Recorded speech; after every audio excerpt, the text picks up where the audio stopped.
pessoal, meu nome é Paola Oliveira e eu tô aqui para dar um recado bem importante para vocês.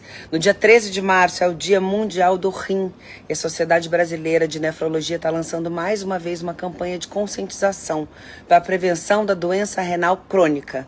Aí você está se perguntando, mas por que a Paola tá falando isso, minha gente? Você sabia que 1 em cada 10 brasileiros tem doença renal crônica?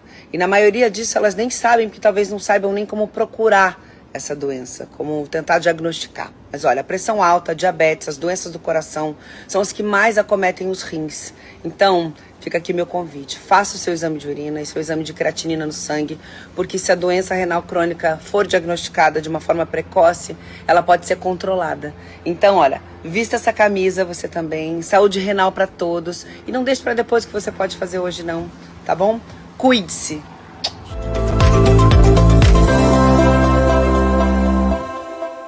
Olá, família Conexão Três Pontas, 13 de março, hoje é o Dia Mundial do Rim. E o Conexão Três Pontas fez uma entrevista especial com a doutora Carla. Ela é especialista no assunto e também atua aqui em Três Pontas, além de consultório, no setor de hemodiálise da Santa Casa de Três Pontas. Vale a pena para que você fique por dentro de todos os cuidados que são necessários com o seu rim, esse órgão tão vital e que muitas vezes não é tão levado a sério. Acompanhe a entrevista. Doutora Carla, primeiro, obrigado, imenso prazer receber você no Conexão Três Pontas pela primeira vez, espero que seja a primeira de muitas, justamente hoje, Dia Mundial do Rim. Em linhas gerais, como é que a gente pode classificar a saúde renal do brasileiro?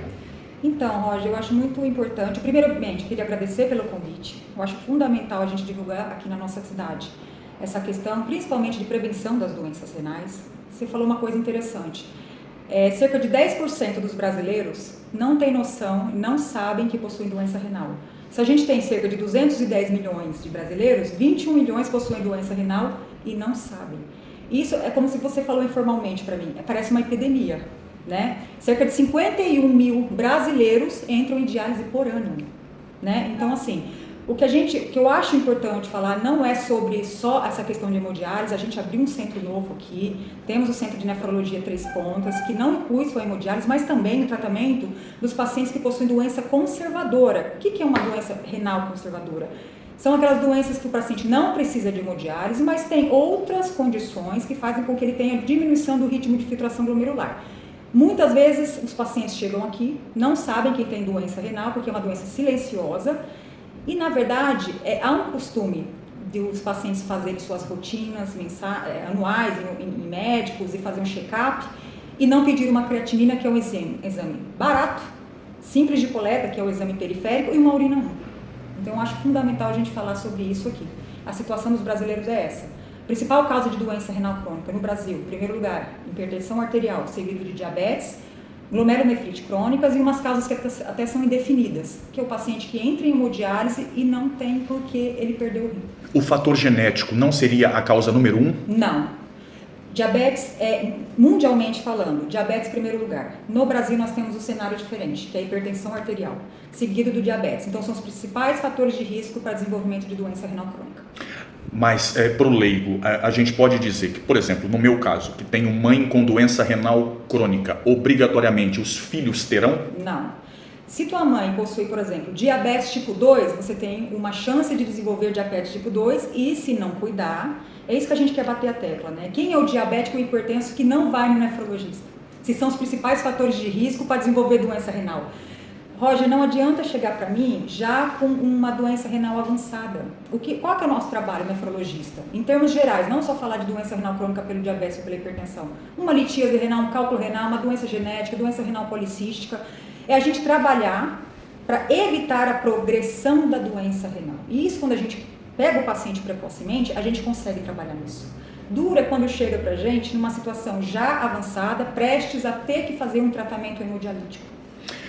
E também é importante deixar claro, agora que Três Pontas tem um centro de hemodiálise, um grande trabalho de todos os envolvidos, vocês profissionais fazendo um trabalho maravilhoso, é preciso desmistificar, mostrar para a população e para aquelas pessoas que, felizmente ou infelizmente, depende de como analisam, eu digo até felizmente porque a gente tem que levar em consideração que é uma sobrevida, é uma Sim, vida, é um sim. tratamento, Sim. é uma possibilidade que as pessoas ainda têm. Sim. Já pensou se não houvesse? Se não houvesse. O que eu falo que não é um tratamento curativo. O tratamento curativo da doença renal crônica é um transplante renal, tá?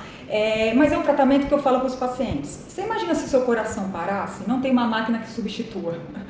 Nós temos as máquinas que fazem, quando os órgãos, né, os rins, entram em falência, que fazem essa substituição renal. Eu queria tirar esse mito, foi até importante você falar. Antigamente, quando as condições de tecnologia, as máquinas eram muito menos avançadas.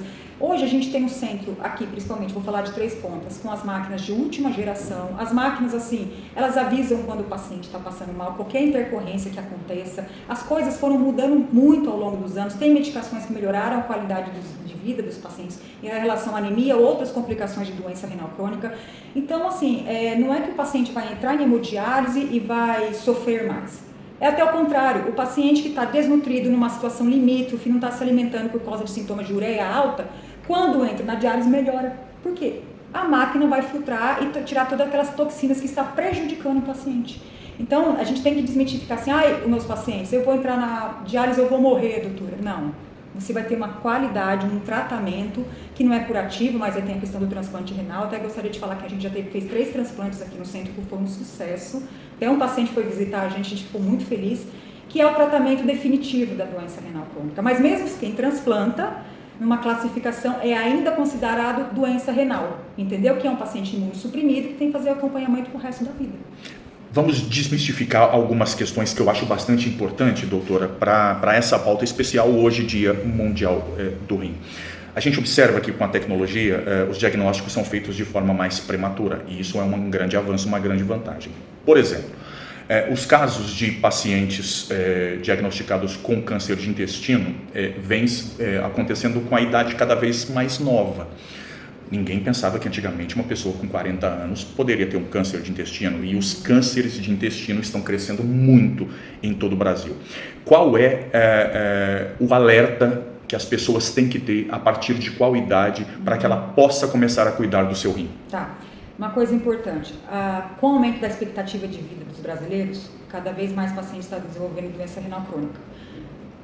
Depois dos 40 anos, a gente perde 1 ml por minuto por ano de taxa de filtração glomerular, porque é o envelhecimento dos órgãos, né?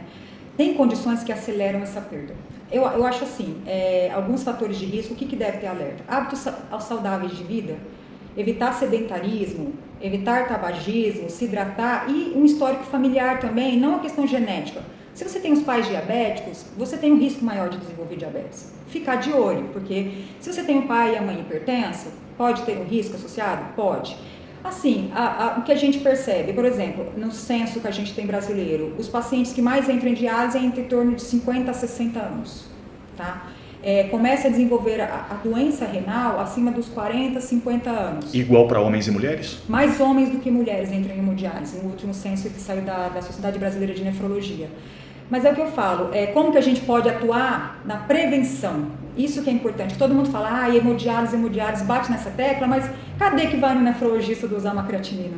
Que é um exame que eu nem falo. A nefrologia é uma medicina armada, porque não dá para eu olhar para você e falar, teu rim está funcionando bem. Eu preciso dosar uma creatinina e uma ureia, entendeu? Que é um exame simples, e uma urina 1. E reforçando, quando que as pessoas normais, digamos, sem histórico na família, sem diabetes, quando que elas devem procurar um nefrologista? Eu acho assim, quando elas passam por as pessoas rígidas, né, os pacientes rígidos, né, que não tem nenhuma comorbidade, eu acho que quando elas fazem sua rotina anual ou a cada 2 anos com o seu médico que acompanha, fez uma creatinina, se viu alteração de creatinina ou alteração de sedimento urinário, o que é? Uma urina 1 que tenha uma presença de sangue, uma presença de proteinúria, deve ser, sim, precocemente encaminhado já para o nefrologista. Mitos e verdades, é verdade, a gente está vivendo um advento de cuidado com o corpo, de busca pelo corpo perfeito, deixando saúde de lado. Qual a relação de creatina com aumento de creatinina, com prejuízo para a função renal? Olha, alguns estudos mostram o seguinte, exatamente, está havendo uma coisa exacerbada de tomar hormônios para ganhar massa muscular, essas coisas, né? Que toma creatina, BCA, albumina, oxandrolona, enfim. A gente tem alguns estudos de pacientes rígidos que tomaram essas suplementações e não desenvolveram doença renal. O risco é muito pequeno. mais um paciente que já tem uma proteinúria, já tem alguma lesão renal pré-estabelecida, que fazem uso de creatina, hormônios ou qualquer tipo de suplementação para ganhar massa, pode desenvolver doença renal. A gente está vendo, o que eu estou percebendo? Que está vendo como que eu posso falar, um over assim, de medicações. Não só disso, tá? Vitaminas, algumas coisas que são prescritas em doses cavalares por um resultado imediato, e isso pode afetar a saúde renal. Uma coisa que eu vou até comentar que eu acho que está em alta, tá? Em pauta. Preenchimentos, tá? Tem um material que está saindo muito na mídia, que é o PMMA, que é preenchimento de glúteos, de pernas, para dar volume nos braços, muita gente está usando. Isso está sendo muito relacionado com doença renal, por secundária a uma hipercalcemia, que gera um processo inflamatório, e esse material está até sendo avaliado pela Anvisa, de tantas complicações renais que está acontecendo. Então eu acho que tudo que é em excesso, como você falou no início, tem que tomar cuidado. Tá? Que nem eu falei, faça a relação da creatinina, porque você me perguntou especificamente. A creatinina de quem usa creatina domiciliarmente não pode ser coletada. Você tem que suspender a creatinina uma semana para dosar a creatinina, porque provavelmente vai vir alta. Tá? Ou pacientes que fazem halterofilismo, são muito fortes ou de alta performance, a gente não costuma dosar creatinina porque tem interferência. Creatinina vem do músculo, né? Então esses pacientes tendem a ter a creatinina mais alta e nem por isso são doentes renais. O que a gente faz? Tem uma tecnologia que fala que a gente dosa cistatina C, né? Que alguns centros, eles é mais fidedigno a cada corpo do indivíduo e dá mais noção da taxa de filtração glomerular, não interferência pela massa muscular. Outra questão importante é saber se tem relação também especificamente do anabolizante com doença renal e com câncer no rim. Olha, eu acho que o uso de qualquer hormônio, né, indiscriminadamente, pode ter risco de desenvolvimento de câncer, tá? Não só especificamente no rim, né? E que nem eu falei, em pessoas rígidas, o risco de ter doença renal secundário a hormônios masculinos, geralmente aqui é o mais utilizado para ganho de massa, não tem que nem eu falei, é raro. Mas em pacientes que previamente possuem uma proteinúria, uma hematura, que a gente fala que é algum sinal de lesão renal, podem desenvolver até glomerulopatias por hiperfluxo, entendeu? O que eu sempre oriento para os pacientes? Muitos pacientes vêm aqui porque a creatina está alta, porque está tomando muita coisa. Eu falo para eles suspenderem um tempo para dosar a creatina, para eu ter uma real noção do que está acontecendo. Se eles desenvolverem algum sinal de alteração de sedimento urinário, eu já peço para suspender. Eu já sou mais direta nesse ponto, porque tem ali um fator de risco, entendeu? Ou, por exemplo, pacientes que já tem um histórico familiar de doença renal, teve uma nefrite na infância, tem alguma coisa que possa vir a desenvolver, eu também peço para suspender.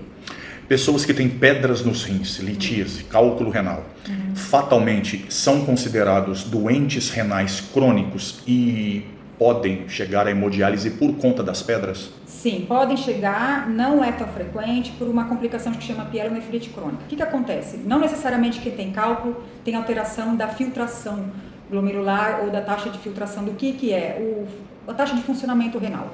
O problema são quando os cálculos ficam obstrutivos e isso faz com que haja um retorno da urina nas vias urinárias para a bexiga, que promove uma distensão. Isso pode dar infecções ou sequelas ou cicatrizes nos rins, que a gente vai chamar de pielonefrite crônica, que é uma causa de doença renal crônica estadio 5, estadio 5 eu falo que é o estadio final, terminal, que é quando entra o paciente em diálise.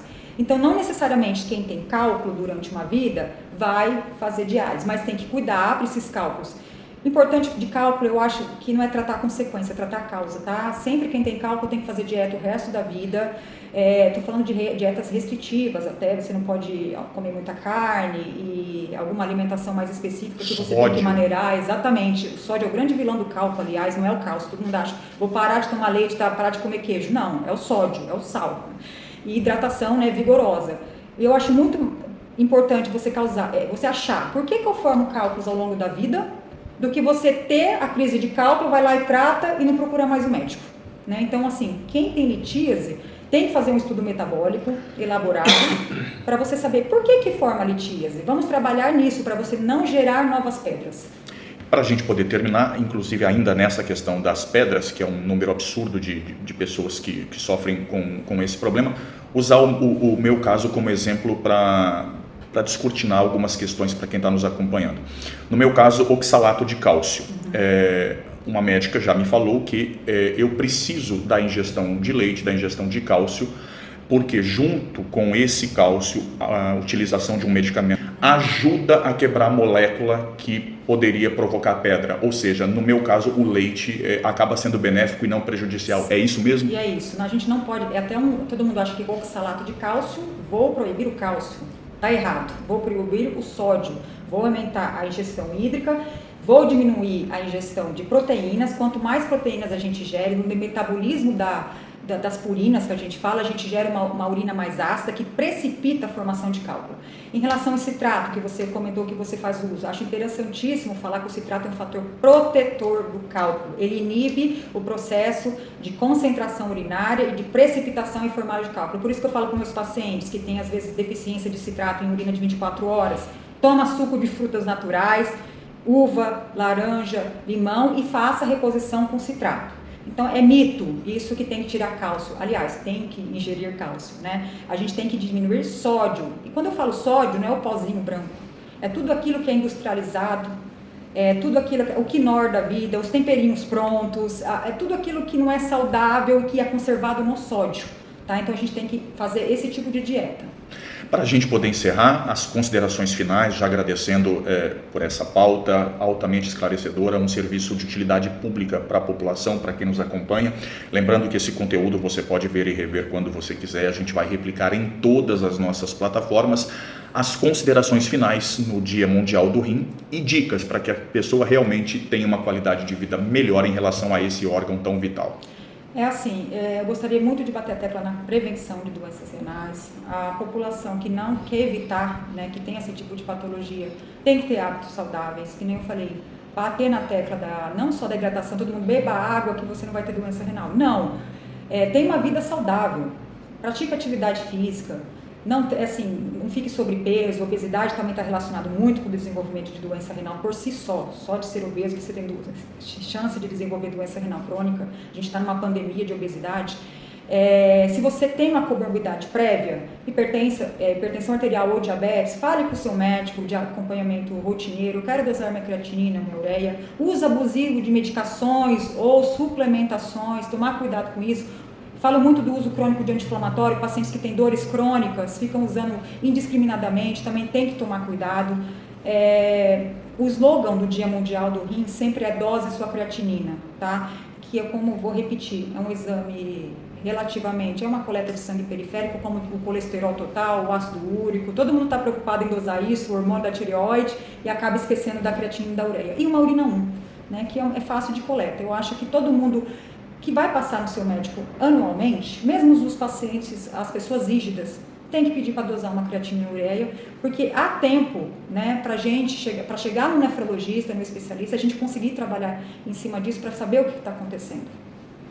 Muito obrigado mais uma vez, seja sempre bem-vindo ao Conexão Três Pontas. Eu queria só fazer um agradecimento pelo convite mais uma vez a todos que estão assistindo, falar que a gente trabalha ali no centro de hemodiálise, o Dr. Gabriel Fernandes é o responsável técnico, tem mais um colega nefrologista que trabalha com a gente, o Dr. José Mota, que a gente está muito feliz com os resultados, com o acompanhamento dos pacientes, que a gente está à disposição para fazer os atendimentos, não só dos pacientes, que nem eu falei, da diálise, mas os pacientes que também precisam dosar sua creatinina e ureia, tá? Então era isso que eu queria falar, mais uma vez, obrigada.